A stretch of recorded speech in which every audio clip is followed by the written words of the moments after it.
What's up, everybody? Live here today with Jay Kinder. Very happy to have you on, my friend. How are you today? Dude, couldn't be doing better, man. It's a pleasure to be here. I appreciate you having me on. Yeah, absolutely. I appreciate you coming on. I mean, man.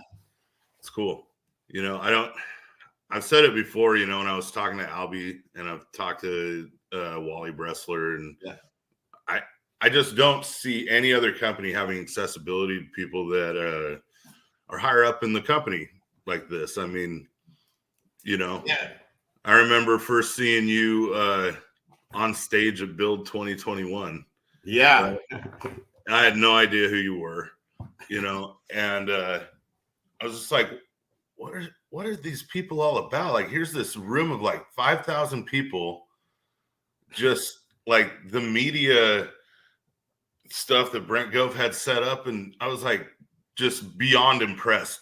Like, we had already come over to EXP, obviously, and had some success and follow the McCarthys to Texas. Yeah. And for like this crazy thing, I'd never, gone to a big convention or any kind of event before. And I mean, it blew my mind. Yeah. It still does. It still blows my mind every time I go to one of these things. I'm like, I know. What is happening here? Yeah. It's an incredible energy.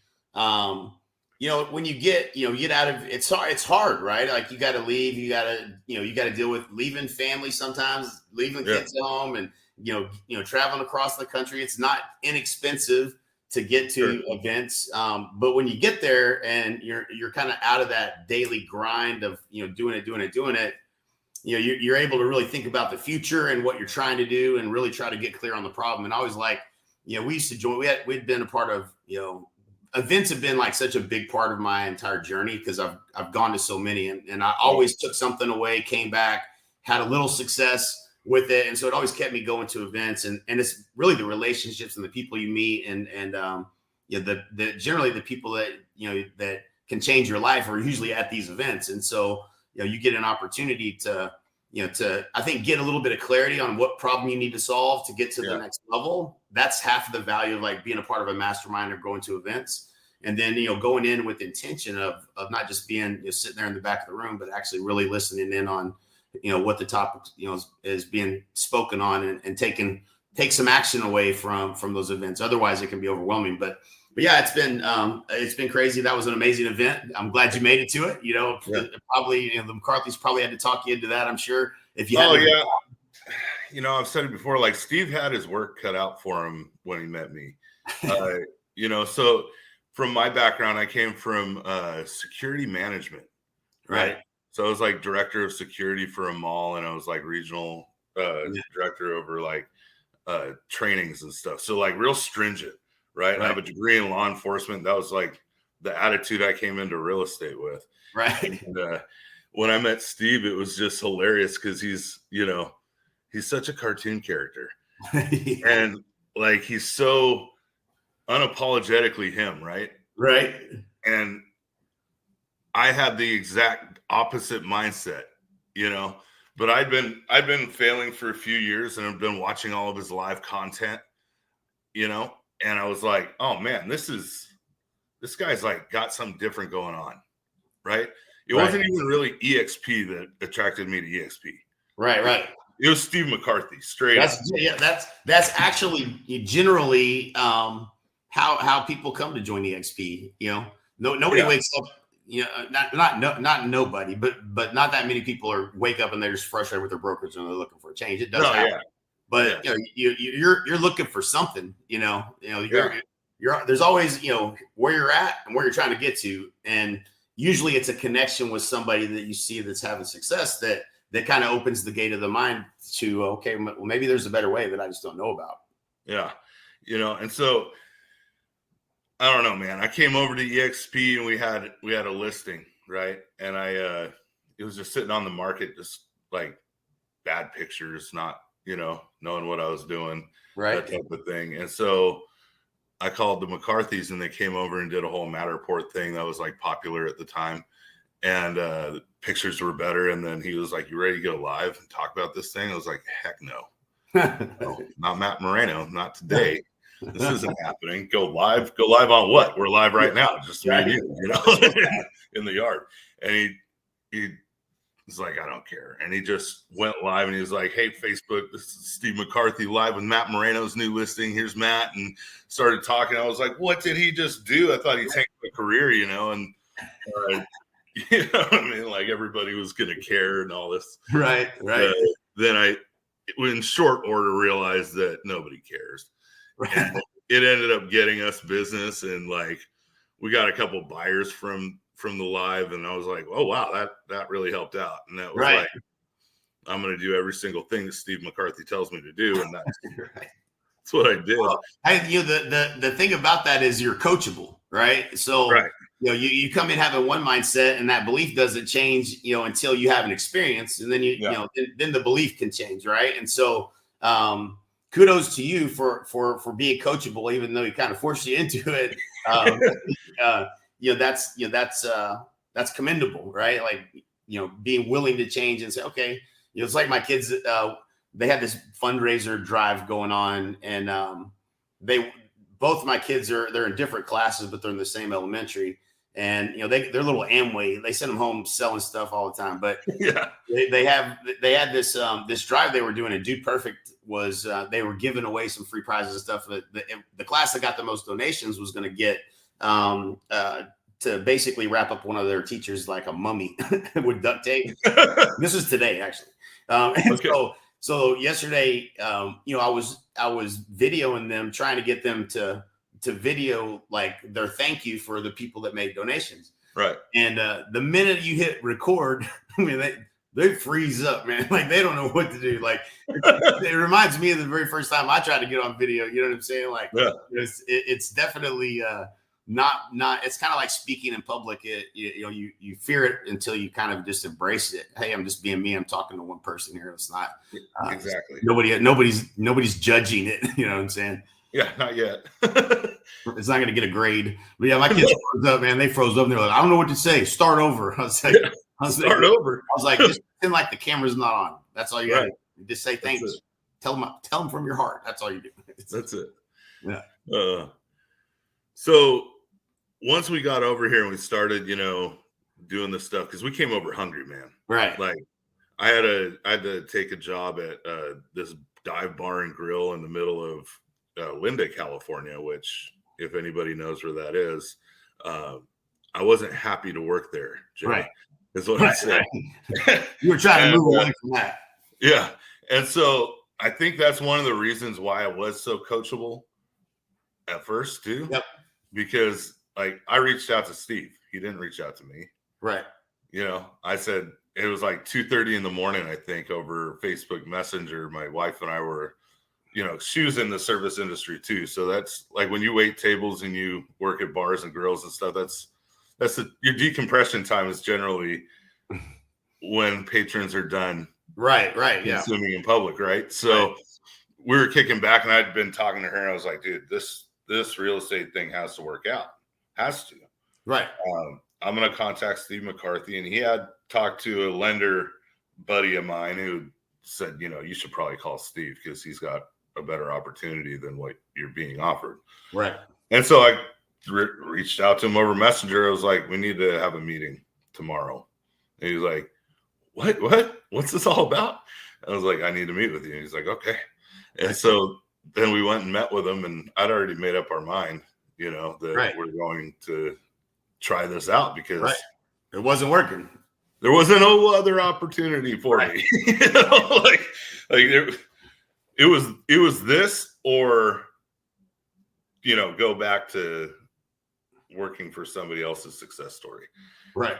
And that's not really my jam. You know, I hate working for other people. Right. It's not fun. No. You know, so I borrowed like $1,400 from my dad and we joined EXP. Right on. And then, you know, like in very short order, sales started to come in, and it wasn't like they just started trickling in, Jay. Like we were doing stuff and we were told, okay, this is the Facebook Messenger message that you send out individually to everybody. If you or somebody you knew were looking to buy or sell real estate in the next 90 days, would you give them my information? And all of a sudden people were like, you know, you get a lot of no's because nobody knows who you are. Right. And they're like, why would I recommend you to somebody? And then all of a sudden, bam, you get a hit. Well, I am thinking about selling a house. Right.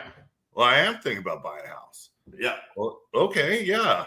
I can get behind doing this activity, you know, for a short amount of time a day to be able to see results. Shake the trees. Right. Exactly. Yeah. You know, and then I was like, I wonder what would happen if because I'd been going on YouTube and I got pretty good at open houses.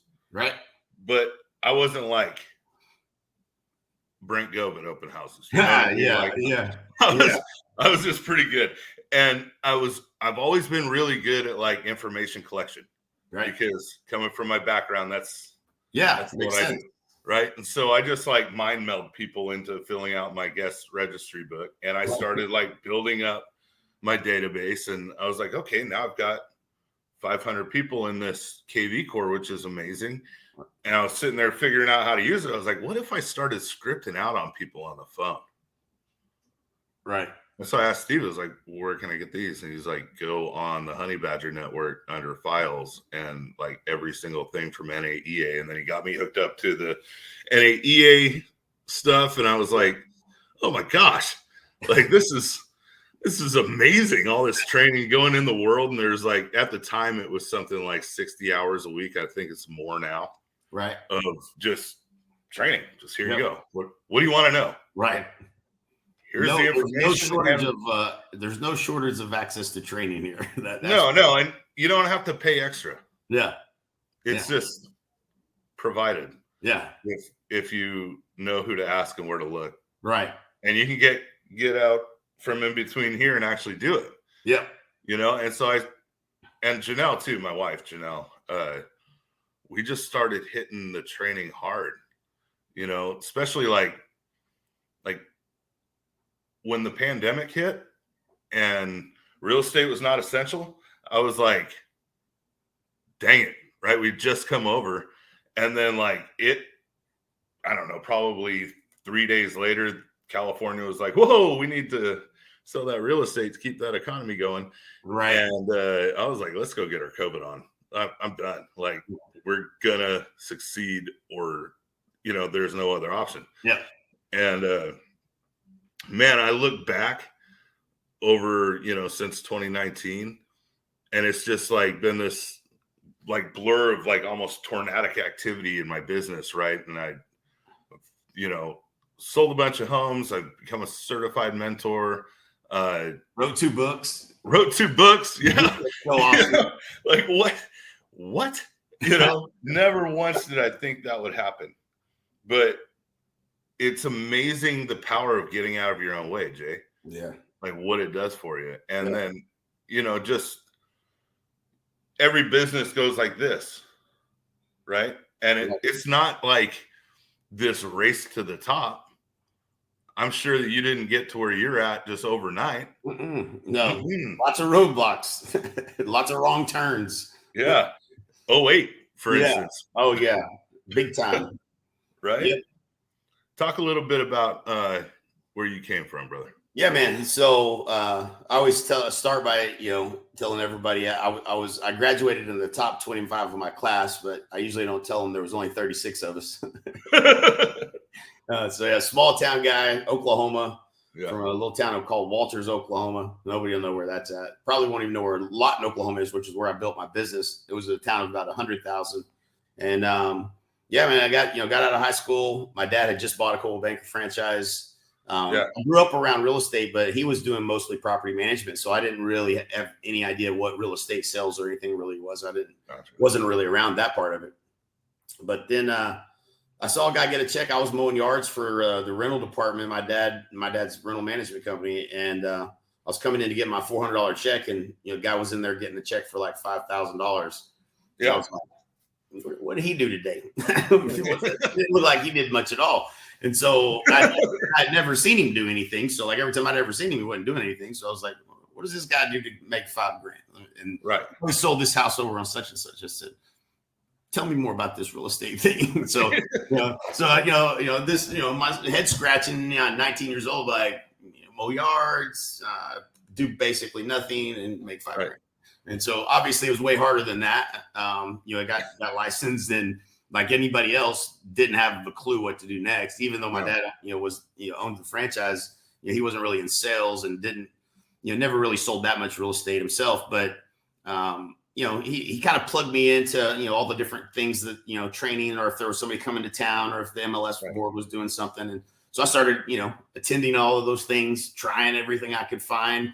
And, eventually, it's every once in a while something would work, and it would give me some hope that, okay, I just got to do that again, And so after a while, I started having some success. I think my third year, I ended up really picking, and I did open houses every Sunday. I mean, every Sunday for I can't remember how many years. So I met a lot of people.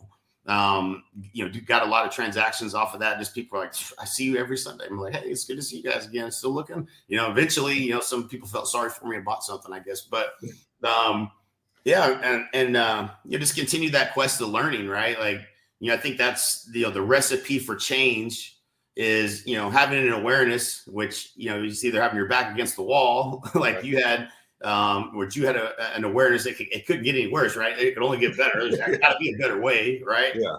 And then, then it's, you have to have the desire to want to do it, right? Like you gotta have that desire, and then seeking, right? And that's where most people fall off, is they don't have enough desire to really go seeking the solution, and you're looking for it, man. You're uncovering it. And that was your background, like you said, gathering information, right? And so, a lot of people just stop at that, or if they're seeking and they don't like what they hear, they're not willing to receive it. That's another one. And so, like, there's a recipe for changing anything you want to change in your life. And, it starts with awareness, desire, seek, asking questions, receive the answer, then take immediate action, right? Like if you don't take action, nothing's going to ever happen that's going to change. And then it's persist, and then ultimately having some accountability to it is the best process for changing anything. But for me, I had that little bit of taste of success, and so I just continued to seek and seek and seek, and I kept getting into rooms, and I'd find people that were doing way better and way better and way better, and it's just like blows my mind. Just like when you said at that event, I had a similar experience where I went to an event. I was probably 19, 20 years old. And a guy that was sitting next to me had been the whole event, like two people down from me, gets up on the mic, and he was selling 400 homes a year. And I was like, the hell is going on over here? Like, that's not the number I even thought was ever possible, right? And and I'm like, well, if he can do it, then I can probably do it too, I guess, right? And so you start seeing, that what's possible, and you realize, if you do get out of your own way, and you just be a really good listener and really try to understand, what the people that are trying to help you are telling you to do, and it's being coachable, and it's, a lot of people make the mistake. Early on, I had a coach, and when I got this coach, by the way, this is a funny story. At that same event that was expensive, it was in Canada. I'd never been to Canada before. It was out of my element to go. I was blown away. And at the end, they were selling coaching, and it was $12,000 for the coaching. And I remember looking at the guy next to me and saying, $12,000? Are you out of your mind? Like, there's no way. Before That's a small sum of money. Before they were done with the pitch, I was at the back of the room, saying, with mine filled out, ready to go. I gave him 2 credit cards because I didn't have enough room on either one of them for the down payment. And I said, if the payment doesn't go through on this one, you're just going to have to try that one. I guess I'm an easy sell, so to speak, but that coaching program really helped me. But one day I was calling my leads, and And I told my coach, his name is Frank D. Marinas. I said, man, these leads are no good, which every real estate. So he said, you're not using the script. I said, yes, I am. He said, record your calls. And this was so long ago, they had like this little thing you could hook up to your phone and record them. And it was a tape deck too, actually, literally a tape deck. So that's how old I am. But, and so I recorded him and we listened to it. And I was like, see, I told you I followed the script. He said, listen to it again. So we listened to it again, and I changed it up a little bit, just kind of made it my own, Right. And he said, you didn't follow the damn script.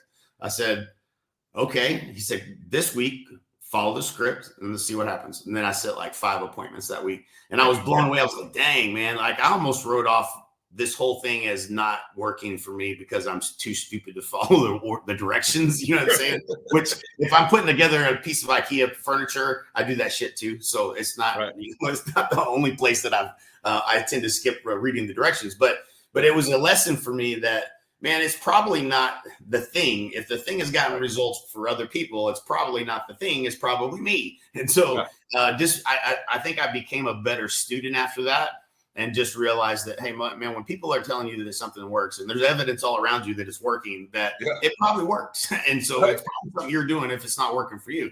And so that was a real big lesson for me early on that allowed me to really break through, some really pretty crazy barriers at the time where, people weren't selling in 2005, 2006, weren't selling 500 homes a year. That was pretty unheard of at the time, but it's not so much anymore. People are doing bigger, much bigger than that. But it was, I think there was a belief there that I could do it. Didn't know anything about what I didn't know and all the things I had to learn and really who I had to become in order to do that. Right. That part I didn't understand at the time. But and there is, you're right. It was, it felt like, it was kind of a journey like this, but it really wasn't. It plateaued and you would hit a wall and then there would be something you'd have to learn that you didn't know. Yeah. Right. And for me, it happened a few different times, and then a market shift and a whole lot of things I'd never seen before. And so like those are the times that are really what creates your character. Like now, like you can either crawl back into the corner and close your eyes or stick your head in the sand, or you could be like, all right, what do I got to learn? Who do I need to be listening to? Who's having success now? What's changed? What are they changing about the conversations they're having with people? What do I need to change about what I talked about in my presentation? That all of those types of things, can be learned. And, when you encounter that, some people choose to is head in the sand and other people come out swinging. And if you've had an experience like you've had, I ain't going backwards. I'm gonna figure it out. Is a mindset that, that gets developed through that period of time. And the good thing about going through it, I wouldn't trade it for anything. And it was like, 07, 08 was absolutely an ass whooping. It was the worst possible experience for me. I literally had nothing but success up to that point and went back to zero basically. And so it was painful. But after that, my resilience and what I was willing to endure was completely different. Like I was like, this is nothing. Like whatever the challenge was nothing compared to that. Like coming out of that, I would look, it's like you look behind you, like that whole thing was on fire. And like, I just came through that. Yeah. Whatever the next problem is going to be a lot easier. And that, that's for that reason, I would never trade those tough times. Right. Because, lessons bought are lessons taught. You know what I'm saying? No, I mean, they're pain experiences that they're like part of your life. Right. I always think back to very hard times in life. And I'm like, I wouldn't trade those in for the world. Like I had to have them to become the dude I am today. Exactly. I mean, Matt Moreno. There's so many lessons in those times, that serve you for a lifetime, Right. And go ahead. I liked when you said the leads suck, right? Right. Like I remember, and there was a time I was paying Zillow. I don't pay them anymore. Right. But no need to.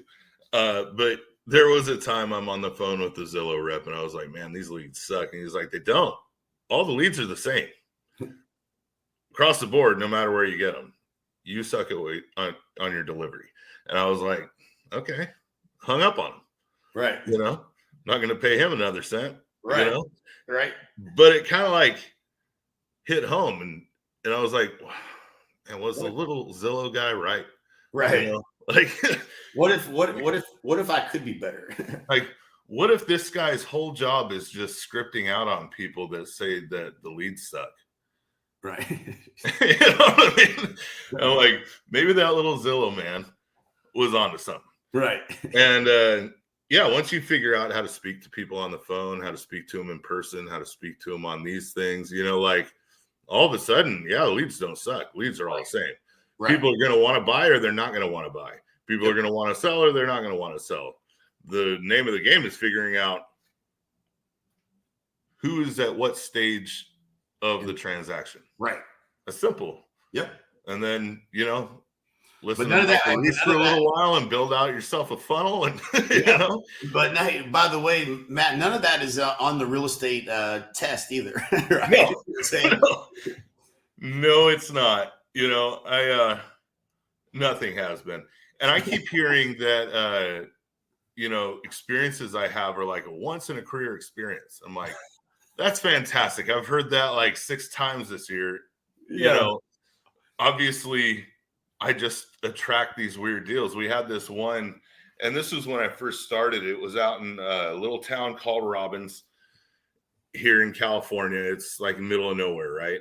Right. And it was a lead I'd gotten, like one of those courtesy leads from realtor.com. Right. And I was like, okay, cool. Like some business just came my way, right? This guy wanted to buy this, like it was like a small 10-acre property, just bare land, and he wanted to start a goat business. You know what I'm talking about? I've had deals like that. I've never had the goat business specific, but put a fence around the property, and then you put a bunch of goats on there, and they chew up the land, and then you rent those goats out to property owners to keep your vegetation down, right? Yeah. And I was like, all right, Teddy, that's a good idea. Yeah. Listen, this is the property you want. Let's put it in the offer. And I mean, it was offered at such a low price, like suspiciously low. You know what I mean? And I was like, why is this 10-acre property only $1,000 an acre? I don't care. We put in the offer, and then my buddy from the title company called me and was like, Matt, I've got some bad news for you. I was like, well, that's never a good way to start the day. Right. And he's like, so this is a once in a career problem, but this property falls under the Congressional Railroad Easement Act of 1860. What? I was like, exactly. I was like, what are you talking about, Noel? And he's like, yeah. So when they were building the railroad through here, they put an easement on a lot of land, and everybody forgot about it in the 1800s, and nobody talked about it since. And now the descendants from the original owners of that property can come back and be like, yeah, my great great great granddaddy left me this property and now it's mine. And then you're like in this whole title issue, right? Yeah. And so he's like, no title company will issue the owner's policy. I was like, awesome. So, and we were broke at the time. I needed the whatever commission that would have been, right? But it was prudent to like do the right thing. And so I called that client up and I was like, Teddy, I cannot advise you to buy this property. And I explained to him the whole thing. He was like, I really appreciate you letting me know. I am going to go ahead and back out and we'll look for something else. I think we found him something else somewhere else, Right. But I mean, it was kind of tough to have to make that call and be like, yeah, don't buy it. Right. This is all bad. But, and then we had one that, so we have a lot of fire in California. Right. I don't know if you've turned on the news in the last 10 minutes, but we have a lot of it. And we're in this deal, and it was a nightmare of an escrow. I mean, it was supposed to be a 30-day escrow that turned into 5 months. And, that the listing agent was just not checked in, not on board, and her clients were trying to contact me and all this. And it was just a nightmare the whole time. And then like, we were down to like 3 days before close of escrow. And I looked at Janelle and I was like, babe, I did it. I did it. I did it. Like, we're actually going to close this thing. And 3 days later, Berry Creek burned down. And so did the house that I was selling in Berry Creek. Wow. Yeah. And then there was a whole thing. The listing agent tried to come after the commission, like the EMD, to replace her commission. And so I had to turn her into her broker and talk to California Association of Realtors lawyers about it. And I was like, we got the EMD back for our clients and moved forward, but with something else. But it was like, that was crazy. Right. And that's kind of like going through those experiences made me think, man, maybe I should write a book. And so, you know, one day Steve was walking by my office and he was like, I want you to read Digital President. And we hadn't talked about me writing a book or doing anything. I didn't even like to read unless I got paid for it at the time. And I was like, Steve, are you like, did you get high before work today? Or like, have we met before? And he was like, Matt, stop it. You're going to read Digital President. I was like, is there like an ebook? He was like, nope. Is there any pictures for you? And so I was like, all right. And so I just ordered it. And then I was like, man, this book looks cool. Like, you know? Yeah. Like the graphics look cool. I was like, that's neat.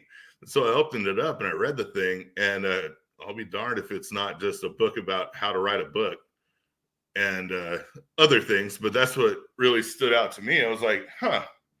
So I went to the whiteboard and I scratched out a model of what chapters would look like. And all of a sudden, all this content started coming out, you know, Content Vault. Right. And 4 months later, boom, that hit Amazon. Now, you know, and the Library of Congress with a copyright. I was like, huh, I guess I'm good at this.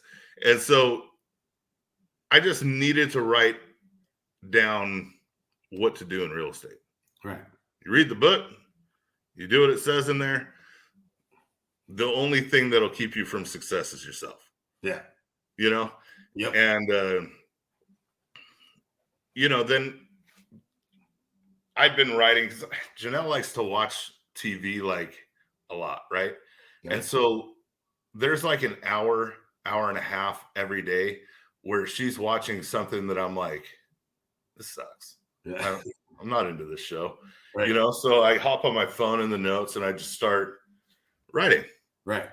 And then a year later came Overcoming the Plateau, right? Right. And right now I'm working on a like a workbook, a mindset workbook. Yeah. And that'll be done probably pretty soon. I mean, I don't picture it taking long, you know, but it's like this weirdest thing to me that it went from Steve being like, don't be lazy, read a book, to this is a fun thing that I do for a hobby, right? Right. And people can go on Amazon and buy it. It's neat. Yeah. You know, it's been I would say this has been a pretty good life-changing experience. Yeah, exactly. This and I hadn't even, I mean, we knew about EXP, right? Right. We obviously didn't live underneath a rock or something. Right. But we didn't know anything about it. And all the information we had about it was negativity from people that didn't want us to join it. Right. And it's like going to a Chevy dealership and asking them to tell you about the new Ford F-150. Exactly. You know, but Steve was in my newsfeed all the time, and he was just dropping little nuggets of value and facts. And then all of a sudden you see him on the billboard while you're driving around, you hear him on the radio, and you're like failing and failing and failing. And you're like, huh, I know this guy on Facebook. I've seen him in town when we're grocery shopping and had a conversation with him because he just wanted to say hi, because who does that? You know what I mean? Just goes up to somebody at Winco and is like, hey, Matt, I see all your, you know, what you're posting. How are you doing? Nobody does that. Right. Steve McCarthy does. Yeah. You know, I do that kind of stuff now. Yeah. But I was like blown away at everything this guy was doing. I mean, had to contact him. Yeah. Had to fix something. Right. Yep. And then we come over to EXP and we find out, oh my gosh, this place is like awesome. But I'm a super nerd too, Jay. Like, so the world, sometimes I go in there and I just like kick the soccer balls and stuff at people. Yeah. And like, you know, third grader and me too. I like to get ropes. Yeah, I'll go out to the ship and I'll climb on it. Yeah. And like, you know, now there's like a boat track that you can go on, which is super, super fun. If you're ever just like hecka busy in the middle of your day and you get frustrated, go through that little course and then you're like, all right, back on track. You know? I'm into that stuff. Yeah. So, but yeah, EXP, man, it changed my life completely. Yeah. You know, it gave me freedom to do literally whatever I want. Right. I mean, it's awesome. Yeah. You know, we drop the kids off at the grandparents' house and fly to Texas and Vegas and do all kinds of crazy stuff. It seems like, you know, I wouldn't have even gone on an airplane before, you know, and now I'm like, yeah, let's go ride on an airplane for a few hours and go do something cool. Yeah. You know? Love that. Yeah. It's awesome. It's awesome. So, well, man, I really appreciate you coming on today. Man, is there anything else you want to cover? I'm glad you shared that story with me too. That's good stuff. Yeah. Anything else you want to cover today? Yeah, man. All I would say is, man, if you're watching this and you feel like you've been where we've been, and you're in that place and you're stuck and you're not sure what the next move is, I would just pick up the phone and call Matt. And there might be a better way. There might be a better way. Could be. Yeah. We found it. Yeah. Hey, stick around for a second if you don't mind. Yeah, you got it.